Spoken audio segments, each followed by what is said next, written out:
We're live. That's special. I'm going to use that. You winking at the camera like that? Heck yeah. That's what I'm talking about. That's what I'm talking about. All right. Are you just ready? Just start? Yeah. That's what we do. Go, bro. Welcome to the Elk Season Podcast. We are your hosts, Harold and David Chambers. Greetings. And archery elk is the greatest outdoor sport in North America. The best. With only a 10% success rate. The goal of elk season is to keep your head in the game and to keep you positive about every hunt you go on. And we're here to talk today about all kinds of conservation news. What do we have? We have anything from managing wolves to grizzly bear concerns. There's a lot of grizzly bear stuff Yeah. this week, a lot of wolf stuff this week. I think wildlife awareness is, I think, a theme from this week's conservation news. Really? Wildlife awareness. Wildlife awareness. Because it's all about the different aspects of things that we should be mindful of in our stewardship of interacting with nature. Yeah. All right. I like that. So anyways, before we get started, a couple of quick announcements. There will be no Elk Season podcast next week. So quick. I know everybody's sad. I've got some sound bites. There's that one guy. Yeah. There's one guy's like, that's weird. Yeah. So when we come back, so basically this is how this is going to work. This is episode 14. Yeah. We'll come back on episode 16. Will we? Is that how it works? No. I'm just kidding. It's really throwing me there. I'm taking a trip to my ancestral homeland. Aha. My wife and children are going to see Helena, Montana, where I was born and raised. We're going up to visit to support some friends who have a kid in softball up at Carroll College. Yeah. I'm sad because I'm happy for you and your family. Yeah. I really wanted to get my kids to Helena before they tore the old grade school down that we went to, and that didn't happen. But memories. I have video of driving past Bryant. I'll have to. In recent years, in the past 4 or 5 years, I have video of because they built a new section to it. Yeah. And there's like a skywalk between the two. And wow, there was 3 houses on the same block, and now I think those houses have been bought by the school. There used to be an old dirt lot behind the gymnasium, and you'd get weather would come. It was the kickball lot. That's where we played kickball. Yeah, and when it get muddy and snowy, bad. Just lots of fun. Yeah. Anyway, so that's our old stomping grounds, our ancestral homeland. Yeah, it's been a few years since I've been up there, and I really like it. I love the area. So hopefully we'll get some good weather. Friday it's going to be over 70 when we arrive, and Sunday morning it'll be below freezing. Yeah, you'll be driving home in the snow. So I could be. It was summer. I think it was summer 1994. August. I think it was August 21st, 94. Yeah? I built a snowman in the backyard. Shut up. Yeah. Mom took a picture. Wow. I've got it somewhere in these pictures over here. Wow. In August. August. It snowed so much, I built a snowman. Wow. Crazy. So anyways, that's one of the announcements. I'm just going to be gone next week. So no Elk Season podcast next week. And then we'll be back, I'm sure, with a double episode. It'll be longer because every piece of news that I find every week, I like to just throw it in the collection. pile. Yeah. So there'll be more in a couple weeks. News just never stops. And it's getting that time of year where we're going to go out and place some trail cameras. I'm going to put some trail cameras up for a scouting report that I want to provide someone on YouTube. If you're coming out to Idaho in the Pioneer District to hunt elk this fall, I can have a scouting report for you that is very up to date. Well, I'll go out and place cameras in June, and I will gather that information in late August, maybe even in September, maybe even during elk season or just before elk season. Sure. And get the information from the trail cams and get the information that I gather personally from the hike, and maybe even leave the trail cams there so you can retrieve some of that information and use it. Use it in your hunt. So, anyways, I'm working on that. I have a 5-year-old son who will be calling elk this first time this year. That'll be fun. Hopefully, hopefully we'll get him up. I'm pretty sure there's a certain age, and he might be in that age where they're capable of making elk calls without an actual read or an elk call. And you know what I'm talking about. If you have kids under the age 7. Yeah. Yeah, I just got to poke him with the stick just right. And the elk come running in. Yeah. He's also very good at making dinosaur noises. So we got to keep the dinosaur noises down and the elk noises up. Yeah. Also, a rookie. My rookie friend, I saw him at the gym yesterday. And his baby's due. Oh goodness! It's the first week of April. It's due. It's due now. Wow. So he's tick-tocking, counting the seconds, and so we'll see. But he really wants to go out elk hunting. Yeah. He's gonna get a bow, and I'm gonna take him. If it's this year or next year, he's going. He's going. He got to likes spread the joy backwoods. Yeah. of the best outdoor sport in North America. The greatest. Ugh. You got to get somebody else. You got to get somebody else addicted to it. Yeah. So you can share the misery, because misery loves company. That is so true. I've been watching those YouTube videos. Yeah, misery loves company. Oh yeah. It's like there's so many great stories on YouTube that do not end in a harvest. Yeah, man, or that's elk season. And like what we talked about last week, even though it ended in a harvest, it was one of the most challenging, brutal harvests of that Alaskan elk I'd ever seen. Yeah. Let's see. One more announcement. I think there's one more announcement. We did the 5-year-old, the rookie, the scouting report, and of course, Jared. Yeah. Our veteran friend that we take out. I don't want to say we take him out. It's kind of you just go with the flow with Jared. He's going. He's going, man. And if you're lucky, you can keep up with him. Yeah. That's how that works. He's just got a go mode. And we learned that early on. The first time we took him out, you and I were hiking up a hill, and we're like, there's other hunters out here. And it was Jared. Yeah. And we had started how much time before we started, and all of a sudden there's this person just out in front of us, and wow. Yeah, right there. So anyway, he likes to move. He likes to go. You can see that former Marine come out. And I like that about him. And he hates backpacking. He hates carrying that stupid load. As soon as I saw my first pack goats, I'm like, Jared, buddy, check out check out the pack goats. And he's like, you can just hear the gears turning in his head. Yeah. Like, ooh, I don't have to pack stuff. I know how to walk, but packing stuff ain't no fun. So that and the llamas, but also last week or a previous week, we talked about robot dogs. Oh, yeah. Or robot pack goats. Yeah. Whatever. All you need to do is charge them and they just follow you. Mm-hmm. They can navigate and negotiate all the obstacles in the woods with very minimal impact, less impact than a goat, and help carry your stuff. And this week, I saw something very similar, a biomechanical hiking help, right? You wear a waist belt. Oh, yeah. And it connects to your waist and it connects to your knees, and it's like effortless hiking. Yeah. They have those for people who work in those, like warehouses. Yeah. Warehouse positions. Yeah. With they got to lift heavy stuff. It's also like a robotic exoskeleton. It's kind of like that stuff you see in the movie Alien. Aliens, exactly. Right. But it's smaller, but it's the same concept. It's the same idea. Yeah.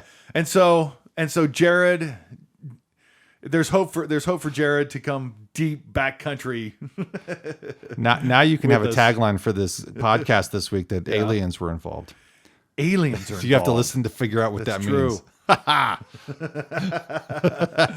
right, those are the announcements. Let's get to conservation news or elk season news, or here's what's going on around the West.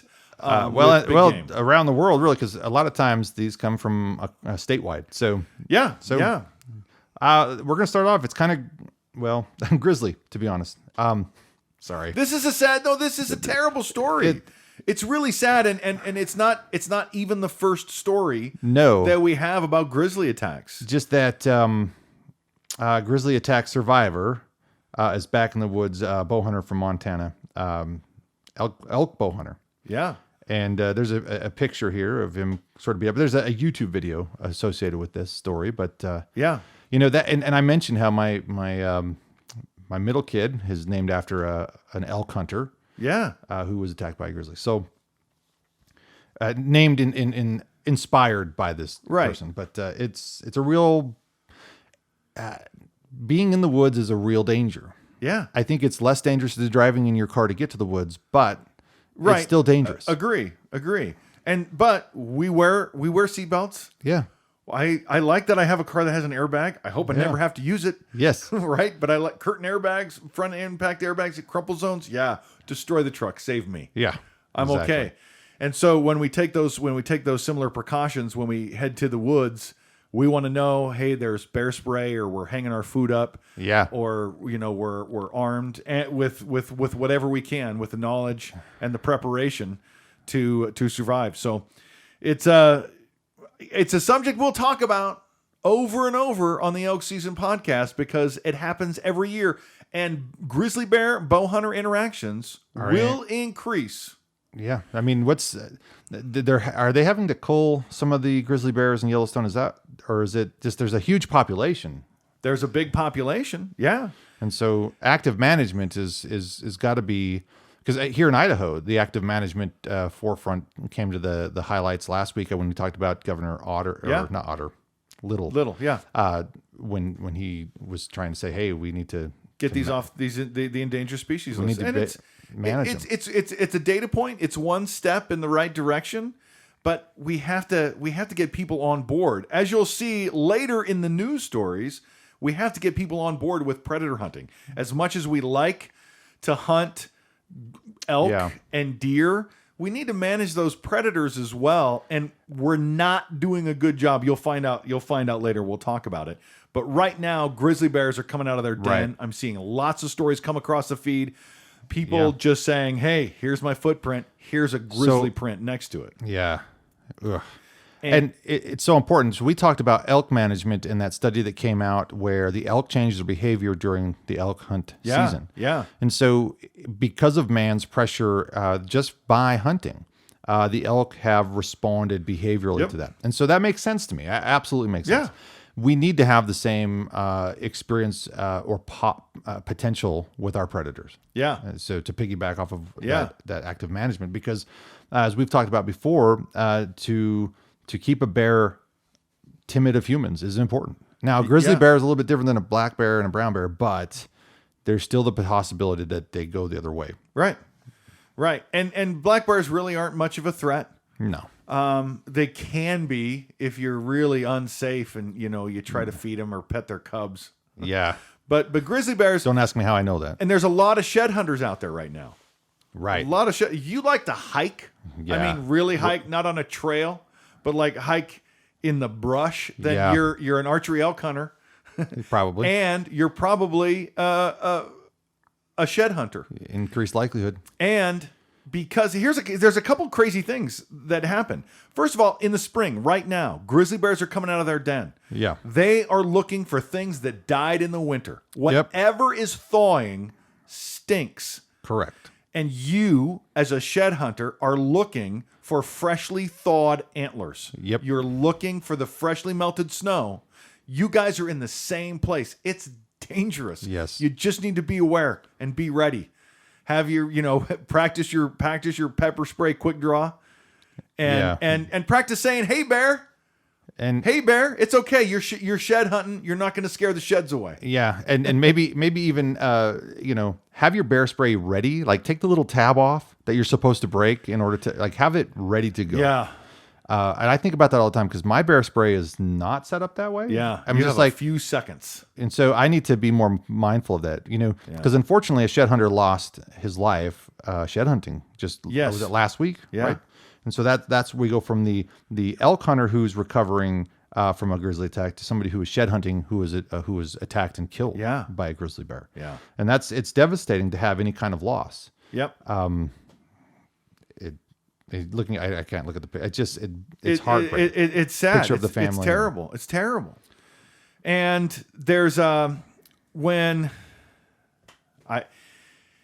it's a difficult thing. There's a couple things to consider, and that one of them is, hey, you're in the same spot as grizzly bears when grizzly bears come out of their den. Yeah. And they're looking for the spoils. But in the fall, and I just read this recently. I don't know if it was in that book by Mark Kenyon. I don't think it was. Maybe it was in another report that I read. But using that's what it was. It was Death in Yellowstone. I think is a book I read called Death in Yellowstone. And there was a photographer who went out to get some pictures of elk. And to get those elk in for a good photo opportunity, he was using cow calls. Understanding to him is that hearing a cow call can turn a grizzly bear into predator mode. Sure. You're like, oh, there's some game around. He knows it's the fall. They're acting stupid. If they come close enough to me, I can charge them and I can get some food. So they sort of blame that guy's death on cow calls. Oh, they think it sent him. They sent a grizzly bear into predator mode because they found it like in his hand. Wow, like the call is still in his hand. Oh, so that's devastating. So yeah, and you sneak around if you hunt in the fall, right? You are tiptoeing through the woods. Grizzly bears have a flight zone and a fight zone. And their fight zone's pretty big. Yeah. And if you get inside that fight zone and then startle them, they're going to fight. Yeah. If they realize where you are and you're and they're in their flight zone, then they'll go away. That's why you yell, "Hey bear. Hey bear, hey bear, hey bear. I don't know what that noise is. I'm leaving." By the way, bear bells don't work. Huh. The bear bells are at a tone higher than what grizzly bears can hear. Huh. Did you know that? I did not know that. This is it was a great TikTok. Some guy goes, "Hey, I found this paper. REI was selling bear bells." I said, "REI, bear bells don't work." I sent him the paper. These college people said, "Hey, listen, bear bells don't work. They're at a tone that grizzly bears can't even hear." Wow. So he goes, "I sent this report to REI," and REI goes, "Okay, we'll take the bear bells off the shelf. You can still buy them everywhere." Yeah.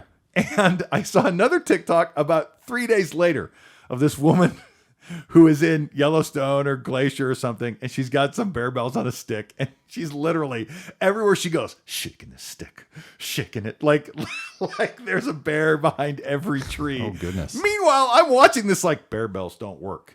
Wow. And there's 4 people behind her and 4 people in front of her, and they're all like videoing her. This crazy. And then it cuts to a scene where it's finally quiet and there's no bear bells, and she is just snoozing. She's so emotionally drained. She's like sleeping like right next to this little camp ring, and you're like, this poor woman. Funny. But bear bells don't work. Wow. So, anyways, here's an interesting theory I just thought of while you're talking. Because effective deterrence for bears is first and foremost, in my understanding, the science of it is that it's bear spray, pepper spray. Yeah, yeah. But I also read an article last week about how male lions will calm down when I think it was injected with oxytocin, which is a calming, soothing social hormone. So I'm going out on a limb here, but if you infuse the pepper spray with oxytocin, could that calm the bear down while it still scares it away? Just food for, I don't know. Or is there some other way to fill it with oxytocin? Could it be a hug? Right. So Could it be a bear hug? You'll spray the right. I was going to go there. I'm sure you were. But dang it. No. But seriously though, it's like you spray the spray and the bear is gonna slow down, and then you stole my punchline. And now I'm like, all right, yeah, it's okay, buddy. All right, okay.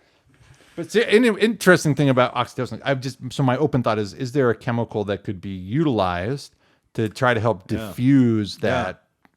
I'm sure there will with the advancements in science that they're making. Yeah, I have no doubt whatever you're talking about will play an important role in bear encounters in the future. Possibly, they've made some really interesting discoveries about how bears work, how bear sounds and bear smells, everything. So yeah, they could probably find something. That's actually a pretty good idea. Yeah, we'll see. REI, get on that. Yes. Ding, ding. All right. State legislators want to allow the year-round hunting of trapping coons and possum to boost wild turkey populations in Georgia. This is where we start talking about predators and predator control. Yeah. So as much as we love the big game, I love elk, I love deer, we love turkeys and grouse. Correct. We have to understand our role in keeping those populations healthy. And part of our role is trapping of raccoons and possums. Yep. Did they call them opossums? They just called them possum. Possums. Opossums. I think, yeah. And then up here, out here in the West, man, wolves, coyotes, cats. Yeah. And maybe someday grizzly. I promise you someday grizzly. Someday. It's going to happen. Yeah. It has to. It has to. Yeah. So, in terms of further management of predators, Montana wolf harvest decreases despite more liberal approach. yeah. Yeah, so this is part of the concern. Right? You like elk? Please kill a wolf. That's not hyperbole. I'm not taking an anti-wolf stance. I'm taking a pro-wolf stance. Please shoot a wolf. Take its pelt. Put it on your house. Make a nice hat. I don't know. But you know, we actively hunt elk. Tens of thousands of them. Yeah. And so do wolves. Yeah. And we need to manage wolves. And I dare I go out on this limb, but if we're going to gripe about the wolves changing the elk's habit, well, we have the opportunity to do that to the wolves. Yes, we do. We're lucky to be able to do that here in Idaho. So just keep it in mind. Yeah. Get your sportsman's package in Idaho and keep the tag handy. I know. A wolf tag's only $5. I as much as I say, hey, you guys should shoot a wolf, you guys should legally harvest a wolf. That's what you should do. And as much as I say that, I have not done it yet. I haven't. I don't actively hunt wolves. Right. I have a wolf tag, and if I see one, yeah, I'll do my best. Sure. But I don't actively hunt them, and I think I should. And Montana's now having a problem with too many wolves because I don't know if hunters don't want to hunt them because it's stigmatized. Like and that's been a big deal for many years. Yeah. Oh, you would kill an animal. It's a beautiful. Yeah, I know. And or if I mean it's nice to know that hey, I don't want to kill a wolf. There's really no meat in it. Yeah. As much as as cool as it is to have a nice pelt, there's really no meat in it. It feels to me like a waste, but at the same time, I think today's conversation about active management of predators makes me feel differently, surprisingly enough. Yeah. So it really kind of makes me go, okay. Just enough to tip the scale and go, yeah, I think I feel differently about that now. You know, the first live wolf I ever saw in the wild was in Montana. I got a picture of it, but I thought it was so where we used to go camping up near Wisdom was this lowland area where the elk come down in the evening, and there's some cattle ranches down there. It's a beautiful, beautiful valley. I kind of want to own property there. Tall grass and the willows and a winding creek that goes through a thick willows. And man, when the sun goes down, we would leave our camp spot. It's a good 20, 25 minutes from camp just to get down into the lowlands and see the elk come out. And man, even in the summertime, impressive. They come out in huge numbers. And there, the cattle were down there. We didn't see any elk this particular day, but I thought I saw a calf. And I again, if you're into ranching, you'd know immediately that wouldn't have been a calf. But for me, it was like, well, there's a big animal trotting over there, and it must be heading back to the herd. And so I took my digital camera out. I zoomed in as far as it would go, and it was quite a distance down from us. But I took the picture, and then I zoomed in on the picture, and the animal had stopped and was looking at our direction, and there was no mistaking the markings on that animal's face. It was a wolf. Unmistakable wolf. Yeah. Yeah. So that was pretty cool. But it was the size of an elk calf.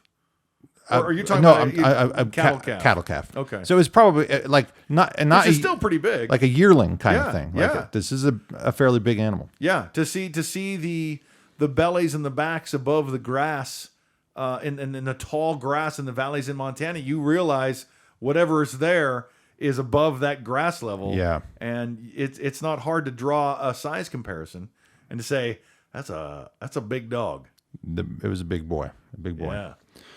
Tell me about this aggressive otter in the area. Aggressive otter? Yeah, it says Do caution. I have an aggressive otter story? Oh, It says a caution, aggressive otter in area. that's right. Yeah. I don't know. I Floater just thought attacked recently above Steel Bridge Powerhouse Fishing Access Site. This is posted by Montana Fish, Wildlife, and Parks. So, I just love out west, man. I just love out west. There's just somebody that said, listen, yeah, there's an otter here that's kind of territorial. Let's go ahead and put a sign up. And the 4 or 5 people that ever come back here will know, hey, watch out for the otter. He's a little aggressive. yeah. Is he gonna? I don't know. Is he gonna chew a hole in your shoe? Will he come at you? I don't know. I don't know. But I just thought it was a fun sign. But don't fish out of his pond. That's when he gets really upset. Oh yeah. Forget about that. Maybe you need to just pay him and fish. Yeah. The first one you catch, that's mine. Poachers beware. New force in the courts. Anti-poaching special prosecutor Jay Hall hired last month as new assistant attorney general with the Oregon Department of Justice, serious about prosecuting fish and wildlife crimes. Yeah, that's good. That's good. You know, in all the hunter safety courses I've ever taken, there's a part of the course where they really talk about poaching. You leave the course with cards, with numbers about poaching and all of stuff. So it is an important thing to be respectful of the management process, the things that are in place, because without those structures, we don't get the opportunities. And other people want to take those opportunities away from us by illegally harvesting animals that they shouldn't be doing. Here in Twin Falls, in fact, it was in 2013 or 14, there was a very mature, non-typical buck that lived down in the Rock Creek Canyon. And it was a gorgeous animal, had a really nice antler, just big, non-typical. Somebody went out and shot it with a .22. Really? Yeah, that When happened. did that happen? 2013 or 14. Oh, wow. It was, and well, they were able to catch it, but it's, people, of course, who knew the person. Yeah. It turned into a, yeah. They finally followed the trail of breadcrumbs back to the person who did it. But it's sad because I'd seen the buck a few times when I would deliver back in the day. I'd seen him around. Yeah. There is no end to the unethical hunter. There are so many. Right. There are so many. It's like once you get out of line of sight from authority, you're just breaking rules. And it's so hard to find somebody as ethical as you to hunt with. Right. It's I've been hunting with a lot of guys and I won't go with them again. Yeah. Because I don't agree with what you're doing. And you can't tell them that. They have an excuse for every rule. Well, this is not a rule. I know the guy, that landowner, that's fine. We can do this. It's not really we'll count this as a buck. Yeah. They're filling themselves full of lies that they want to hear to do what they want to do. And it's unfortunate. I can't take it. And I think it's why a lot of hunters hunt in really small groups together. Sure. Because they have that same ethic code. I grew up hunting with the Flurries in Montana. Jared's one of them. And those guys are solid hunters, man. Yeah. Solid, ethical hunters. And so I'm okay hunting with them. But I've had some experiences in Montana where I even tried to tell that story. I tried to tell some stories. Hey, I was with this guy and he did this. Some people just stop me from telling the story. They just go, oh, I disagree with what happened. And they don't want to hear the end of it. Wow. Yeah. And I'm like, I'm surprised because I didn't shoot anything. I didn't do anything. I was just with these people. But we come back to poaching. Tattling is how poachers get caught.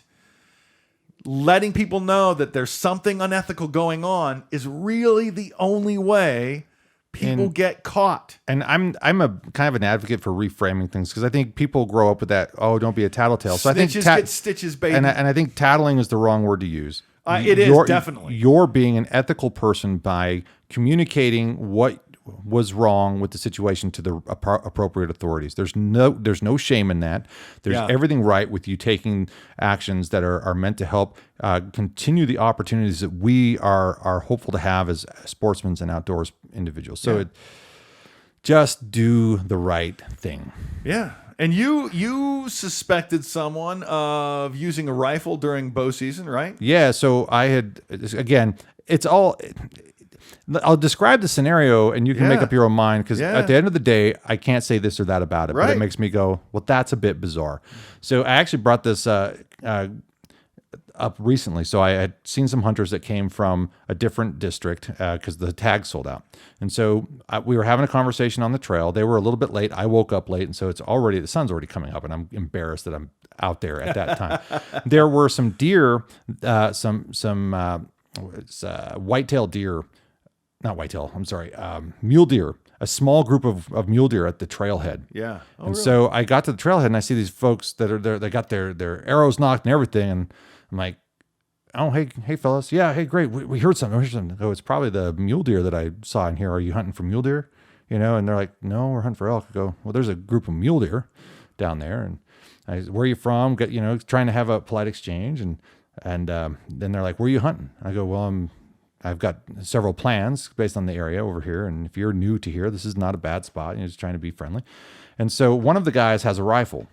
Right. And I thought, well, that's kind of curious. And I go, oh, interesting, rifle. He says, yeah, well, I'm hunting wolf. I go, I haven't really seen any wolf, but okay. Anyway, I said the elk aren't talking. You can try calling, but what I've noticed is that doing any kind of bugling is pushing elk away. Right. And so they said, here's my plan A. And they're like, oh, that's where we were going to go. I go, oh, well, my plan B would be this. And they're like, oh, well, that's where we were going to also go. And I was like, okay. So I'll do a different plan, but it requires me to go through part of this plan, and I'll get out of your hair, and I'll just go right to the backyard is where I was eventually going to end up. Okay. But I got to the top of what we call Morning Ridge, and those jokers were at the top of the butt crack. Wow. Bugling. Yeah. And I was like, well, to each their own, but I'm just like, I guess you don't have to, you've never been to an area. Here's somebody who's been here for several years telling you what, but whatever, to each their own.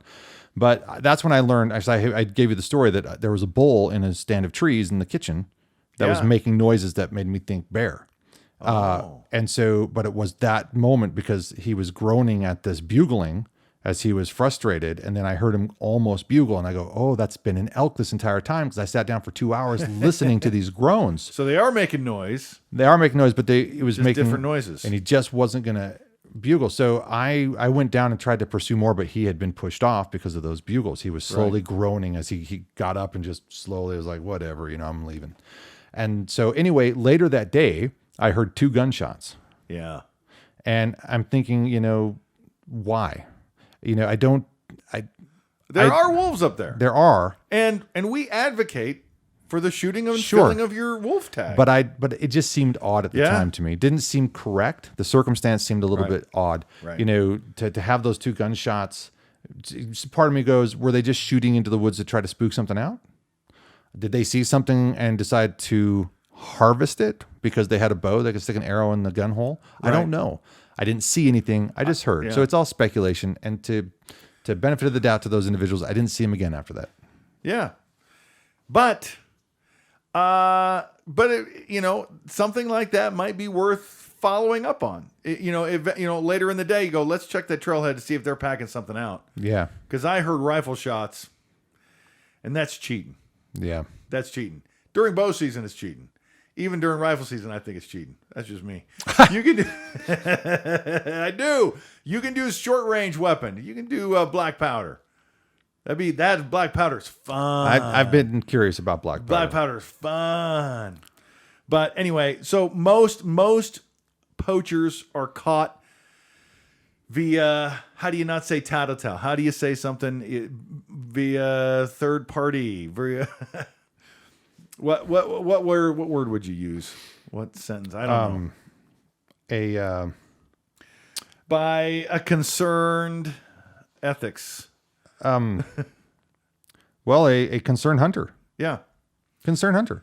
Is really what it boils down to. And there's, again, no tattling. It's advocating for the structures we have in place and trying to help promote and be active in our participation for the active management processes. Because if we don't have our voice being heard, we're not actively helping that process. So that's what I've said before. You need to show up to those meetings when you can, or to do those surveys when you can, because without that opportunity, which I believe, at least on the surface, until I get more involved, hopefully, it appears to me that Idaho Fish and Game. I want to say Idaho Fish, Wildlife and Parks, but that's not going to happen. Montana. Oh, God, I keep doing it. Idaho Fish and Game, I feel, does a fairly proactive job in trying to keep everybody in, the same conversation. Right. With, especially now that they have apps and their website's been updated. Yeah. I really appreciated, I can carry my license with me. I can't, I got to have my tags, but I can carry my license on my phone. Right. Which is, I'm sure a lot of other states do that too, but that's really nice. I don't know why. I'm always paranoid that I don't have my license or I left it somewhere, but now I don't have to worry about it, because it's almost like your phone is more attached to you than your tag and your license. Yeah, than your wallet is. Yeah. But so, and I have a good friend here that is a great hunter. He does a lot of rifle stuff, but he spends every waking moment out there scouting. He wants to know where the biggest bucks and the biggest bulls and the best cats, and he wants to know where it is. And so he's always out there looking. And one year he has a buddy of a buddy say, "Oh, I can do this. Oh, I'll come with you." His buddy didn't really have permission to do that, and he got in trouble. He lost his hunting privileges for a year. For a year, and the guy lives on it. And he lost privilege because a buddy of a buddy said it was all cool. He didn't check his paperwork. Yeah. So when I talk about doing a scouting report, and I want to work with you, but I want to see your papers. No offense. I want to know what's on the up and up. Yeah. I do. Yeah. And I don't want to get caught up in anything unethical. And that comes back to what we talked about at the beginning, when it comes to the conservation news, awareness about many different aspects of what we're doing as outdoorsmen. It's important to pay attention to the wildlife. It's important to pay attention to regulations, guidelines, public, private, all of those things, because it is the spring, to kind of awkwardly fishtail into the next story here. Yeah. It's about awareness and being bear aware. I mean, obviously we started off talking about bears. We've talked about, poaching. It's all about awareness, to some degree. Yeah. And so being aware, be a good steward of your abilities and life and where you're at and of your backyard. Yeah. It's your backyard. Know it. And if you're going out there, know it like your backyard. And know if there's grizzlies in that area. And if you're frustrated because the government has too many rules about, the backyard that we all share, I'm sorry. We need to have some structure in place there. So if you have something other than what's currently in place that you feel is better, well, why don't you share it? Yeah, you can propose laws. Yeah. So it's okay. Food for thought. I lost my train of thought. Sorry, I kind of hijacked you. No, we. I forget. I don't know. It was probably something really important though. Well, I'll sing this next one to you, and maybe it'll come back to you. Okay. Hey Jude, don't feed the elk. You'll make them sick and change their habits. Yeah. Yeah, they actually had to make a song, Don't Feed the Elk. Hey Jude, no kidding. Hey Jude, don't feed the elk. Please stop feeding wild animals. It's a bad idea. Horrible idea. I've talked about it. Go watch Fatal Attractions that you can stream on Amazon Prime. Yeah. There's cute old ladies in Oregon that want to feed the black bears that keep getting fined, but one day gets killed because the bear got her. And you ever seen Betty White in Lake Placid? Huh? I think so. She's got that gigantic 500-foot alligator she keeps feeding cows to. Oh yeah. Yeah, she's my friend. Anyway, don't anthropomorphize the animals in real life. Yeah, in real life. They will destroy you. Even the otter. So it was funny, we came across one of our campsites one year and somebody had left, I don't know, half a dozen to a dozen plastic bottles in the fire pit. Oh my gosh. You remember that? Hold on. Hold up. This is not your story to tell. Oh. It's our story to tell. So we have a particular campsite that we like to use when we hunt in our main stay. And so one year we come out because there was somebody camped there. And we came out, we're driving out, and I think we're in the Escape. Sure. And I look over at this fire pit, and it's just full of garbage, and there isn't a camper, truck, vehicle. They've just abandoned this garbage. And do you remember what I did? You tell. Yeah.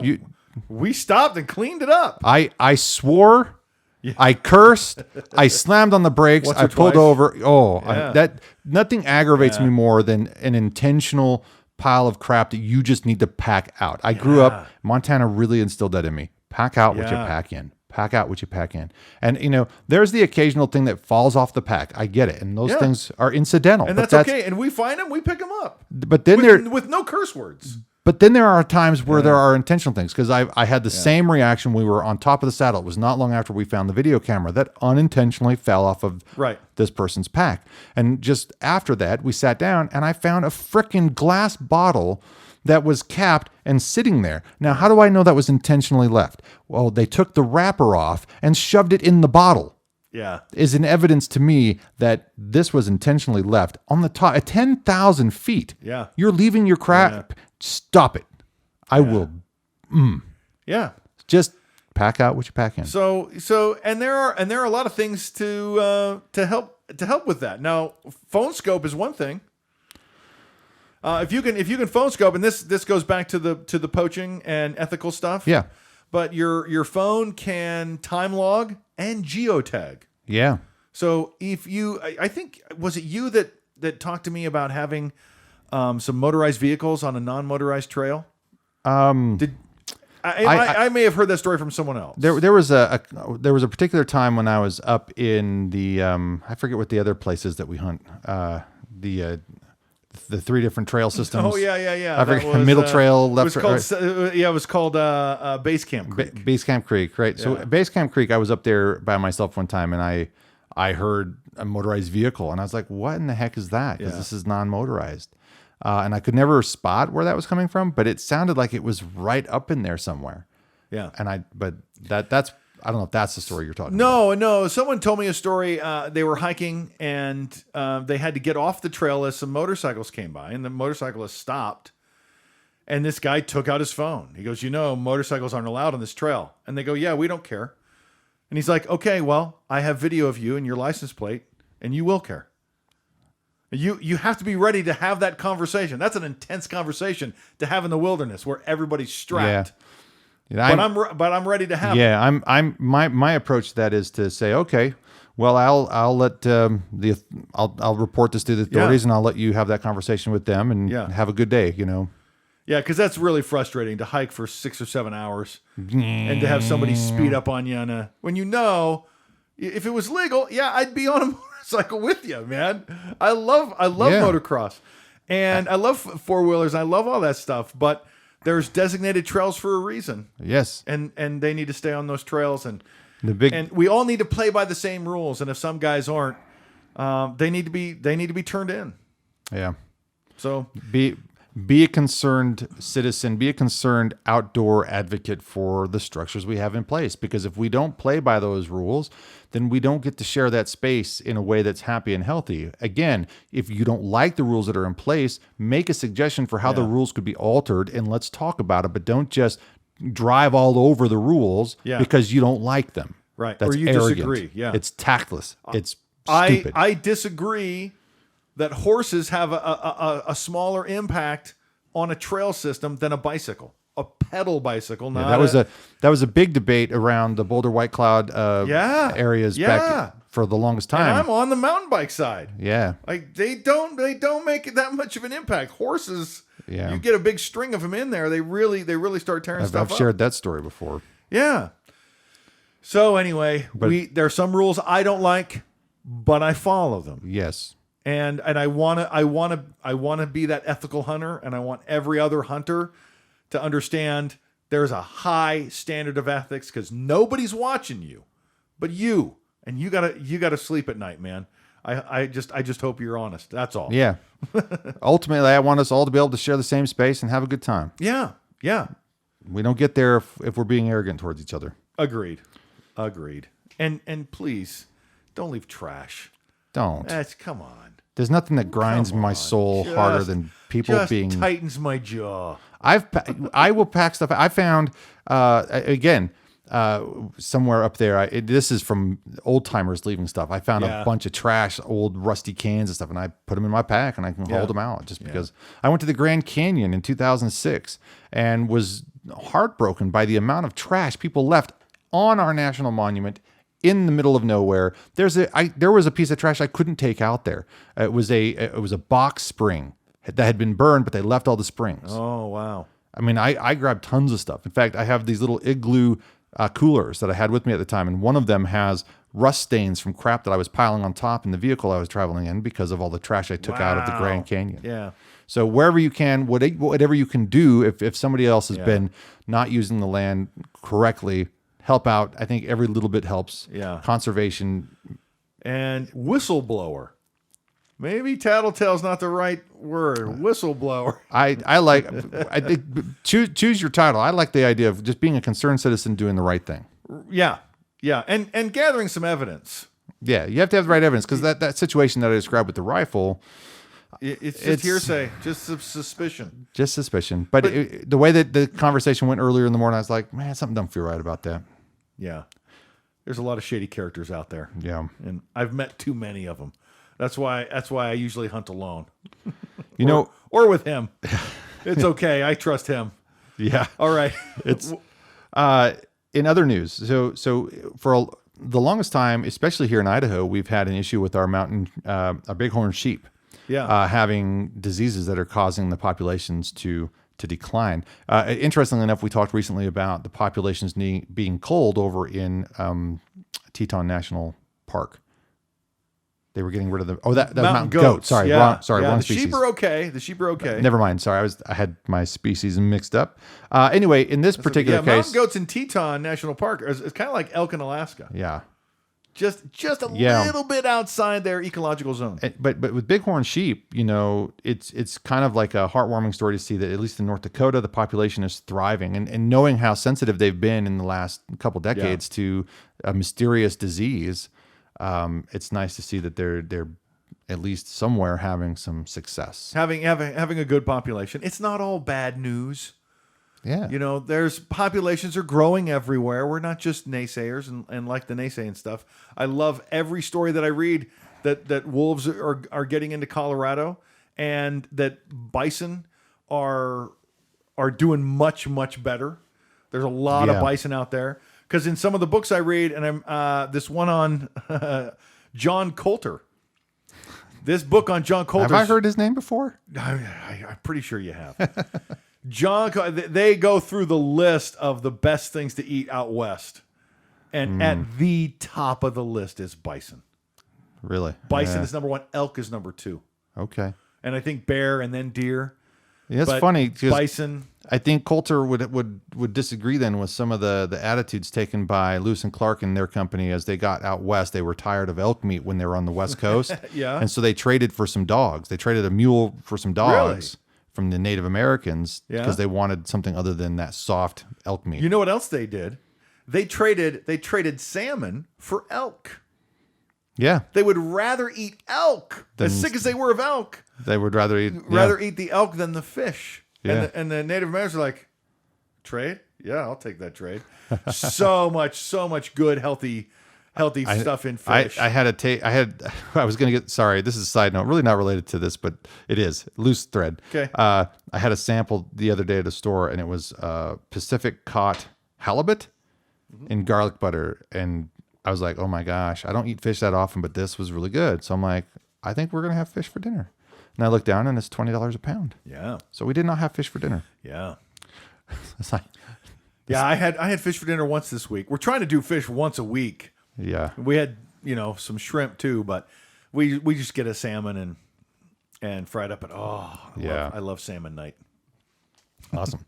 Hey, conservation groups are trying to appeal a ruling that returned wolves in the lower 48 to the federal protections in California. So a California ruling, rather. Right. So interesting to note, I think it goes back to that active management is all, it's all inclusive, really. It should be in terms of predators or prey. And we need to be mindful of that. Right. And I think people outside the West here's something that California is trying to protect, and if California is trying to protect it, it probably needs protection. That's right. I mean, that's kind of been the trend for the past 50 years. Yeah. Unfortunately, there's the nanny state, and overprotection is a serious issue. And I think this is overreach. They're still listed in California as endangered. You can't legally hunt them and harvest them. But the ruling took away the ability to hunt and harvest them in some other states. I think Michigan and Minnesota. So anyways, it's nice to know. It's just nice to know that these conservation groups that many of us are a part of, the Rocky Mountain Elk Foundation, one of them, that so many of these conservation groups are like, hey, we are standing up for this. We've heard you, everybody. Thank you, and we're going to stand up, and we're going to do the right thing and go through the process of the legal process of changing this law. So, in other places where wolves are less common, say Colorado, opposing groups agree Colorado wolf reintroduction likely will miss a voter approval. Okay. Or a voter approved something. You might know more about this than I do. It's just says reintroduction could be delayed a year or two of wolves into Colorado. Yeah, reintroduction is not delayed. So reintroduction has happened. There are wolves in Colorado. The reintroduction program is, let's go get more wolves from Montana or Wyoming and really stock this place up. 1 year isn't going to make a bit of difference. Yeah. It's not going to make a bit of difference. There's going to be, in 10 years, there's going to be 10,000 wolves in Colorado. There's going to be something. It's not going to be 10,000. You're freaking me out, man. There will probably be thousands of wolves in Colorado within 10 years, whether or not the voters approve of it or not. Whether or not they approve or not. There's some over again redundancy for you. Yeah. So yeah, that's all there was to that story. Was okay. I get it. Some people don't want the wolves in there, and for whatever reason. Sure. But for a healthy ecosystem, you have to be for it. You have to be for it. Yeah. All right. Well, and that's the end of the conservation news. That's it. We got any stories from the game trail? We've talked about a few of them. I know we've already kind of gone there, so I don't know that there's much off the top of my head that I can really think of, other than I can just I'll share an interesting story. It has to do with awareness, right? So when I first went hunting with you in the base camp Creek. Yeah. I bought the gear. I still have the backpack has lasted all this time too. I've used it excessively and really would like to get a new backpack. But I remember going up there and you had your MSR water filter. Yeah. We were right there by the creek. The tent that I refurbished the poles this off season. What was that tent? That tent is the one that I had. There were things I liked but didn't like, but I'm much more knowledgeable about things now, so I'm more ready to use this tent than I was before. But the thing was, we had hiked all day, so I talked about seeing the Grim Reaper and all that stuff. I think I already shared that story. Yes, but it's when we got back to camp and the awareness of what you're putting yourself into, to be prepared to exercise and get into better shape, and to know that if it's going to be 50 degrees at night, that's brutally cold. And it was really late when we got back to camp. Yeah. And we still have to cook dinner. I've got to get rehydrated. I've got to get food in me. You're already in your tent. You've got I think you were humming and probably singing while you're washing dishes and mopping the floor. You were doing stuff in your tent. And I'm like, I'm out there trying to pump water with this MSR. And I've since found water bottles that fit the MSR. And so I love that, because I don't have to balance act the water into it. But the water bottle I had a very small top, and it would move around and your hands would get cold and you're literally hypothermic trying to get water. Oh my gosh. It was one of the most uncomfortable experiences I had. I was so tired. Yeah. I needed food. I needed water, but I was so freaking cold. And that experience has, because I like the MSR. I know it's a kind of a slow water filter compared to other brands, but I like it. It feels durable. Yeah. And now I have got this. You got a system. You got a good system, and you're very familiar with it, and you're ready to get water anytime. I've got the water bottle, the insulated water bottle now that connects right to it, and it just the insulated water bottle. Having cold water Yeah. when it's 80 degrees out. Oh, that's nice. Because the water bottle that we had that I'm in the store that I'm talking about, it was not insulated. It was metal and it was nice, but you'd have warm water at the end of the day. But it drove me. That experience drove me to figure out a better water system. And I followed some of your leads along the way. Of course, you have your own different. I have a good water system. I'll talk about my water system when you're done. Yeah. So be aware of what you need and what you have, and the temperature, and eat food. It's good for you. Anyway, that's as minimal as it is. That's my trail tale. Oh, I have a tale from that trail, but I'll talk about my water situation. Okay. Because when the first few years that I was really into archery elk, I hiked alone. I couldn't find anybody to go with me, which means my brother said no. And I'm like, yeah, I'm going. I don't care. But I'm aware that I need to be able to listen. I'm in the woods. I just need to be able to hear. Is there an animal nearby? Are there elk bugling? And to sit by the creek for 15 or 20 minutes and I can't hear anything. The only thing I hear is a stream. Right. And I'm uncomfortable. Right. I have been hiking. I have been working. Now I have to crouch for 15 minutes or find some really unsteady and not dry place to sit down. Yeah. Either I need to bring a chair or something to keep the water barrier. And so I'm just like, you know what? I'm over that.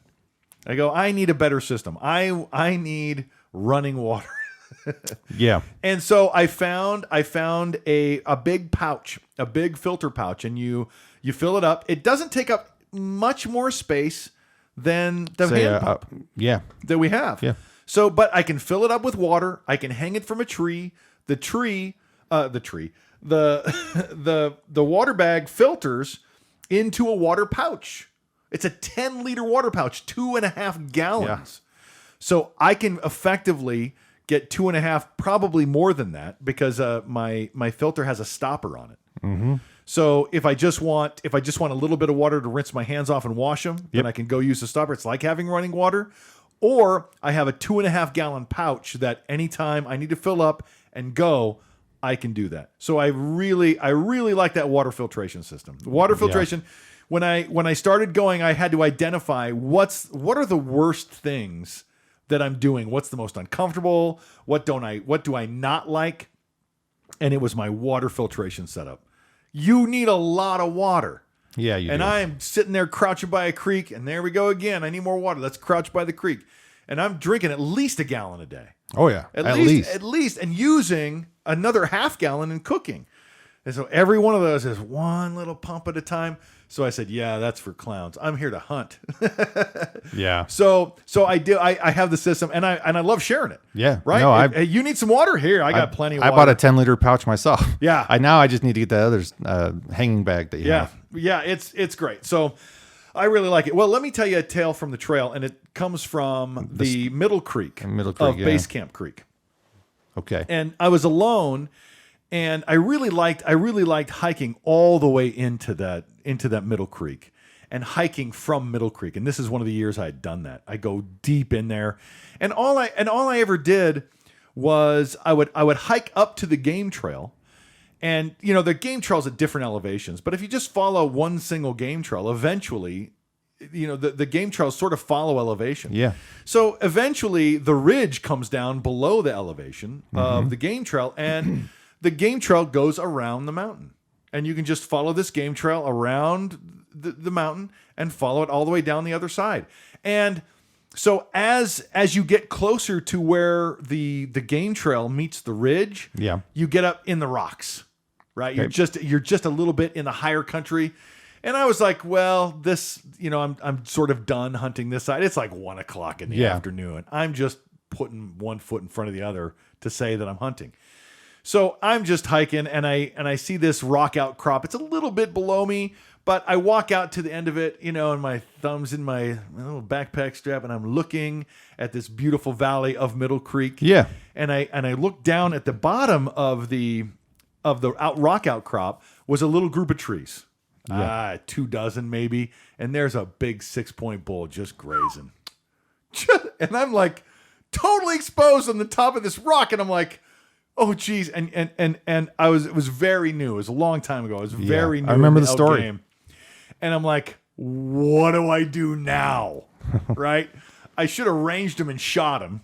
Yeah. is what I should have done. But no, I tried to put a sneak on him. And I actually went back off the rock and over quite a ways, and I came down about the same in elevation that he was, and then tried to sneak over to him. And I tried some calls, and I failed miserably. I never saw him again. But it is one of the most exciting moments to spot an elk at close range. Yeah.